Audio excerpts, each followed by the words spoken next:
Okay, I started production in 2007 to go with like the whole Fruity Loops thing and whatnot. But like to actually take it seriously as a career and whatnot, it was after high school. Yeah, so but in high school I was just like doing some beats. I was rapping with some guys I used to rap with. It was a group. We called ourselves Big Flow. And yeah, I was the producer, obviously, doing all the beats and whatnot. That was before I started rapping. And then the guys, obviously I made a lot of beats and like not all the beats were used. So I was like, okay, you know what, let me just attempt. See, you know, what I can do with it. And that's where it all started, man. Yeah, okay, in high school, funny enough, I started the whole production thing with house music and tribal. So my first name there was Picasso.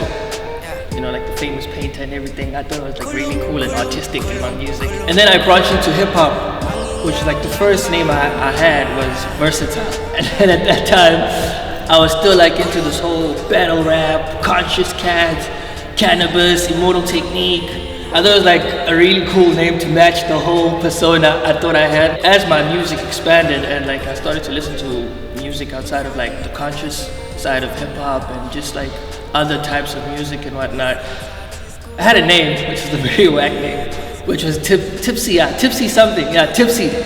I thought it was like a really cool bubblegum name. Around about, I don't know, 2009 or 10, and somewhere in high school, I was like, you know what? Nah man, F this. I'm just gonna go with Neo Ndawo. That's it. Real name, rap name, nothing fake. This is it. This is me. You know? So that's how I chose my real name, which was supposed to go with in the first place, you know. So yeah, here we are, Ndaweezy. It was hard at first, but like even when I was recording people, I always had my ideas, and like obviously if I do a beat, I have like something in mind, like okay, hey, if maybe the flow was like this here, or maybe like this is where the hook is gonna go, you know, type of like approach vibe, you know. So I always had those ideas in mind. It's just that starting off, the confidence level, you know, like when you're starting off, it's like, should I go it? You know what I mean? Okay. And yeah, and then I was like, you know what, let me just try it and see how it's gonna sound like. And what's dope about being a producer and a sound engineer, I can make myself sound the way I want to sound. I did sound engineering in creative arts. I did like a 3-year course there, so I have my diploma there and everything. That helped me in like the professional side of things and understanding the theory, because I'd already had knowledge. It's just that when you learn theory and learn the terms and how to be more advanced, it really helps. But before that, one thing they can't teach you is to be creative. I'd say don't be hard on yourself. I feel like the creating process or the starting process is where you like allowed to make mistakes. Like I feel like no one's watching at that stage. You know, you don't have to be hard on yourself. People are only watching once you have the product. It's like once you've dropped it. So before then, it's like you can make as many mistakes as you know want to make. Because there's a lot of songs and a lot of projects we hear. It probably took 2 years to make, and you just listening to it in 10 minutes and thinking, this is so dope. But you don't know like the process behind it and the mechanics behind it. So I feel like starting off or in that particular area, don't be hard on yourself. Just be creative, experiment, and just listen to a lot of other music to expand whatever idea you have about yourself or what you're trying to accomplish, and that would help. And just have fun. The most important thing, have fun. Have fun. I was born in the Eastern Cape, man, and in a small town, Flagstaff. Moved to Durban, I think it was around about 2002, if I'm correct. So from there, it was just like Eastern Cape, Durban, Eastern Cape, Durban.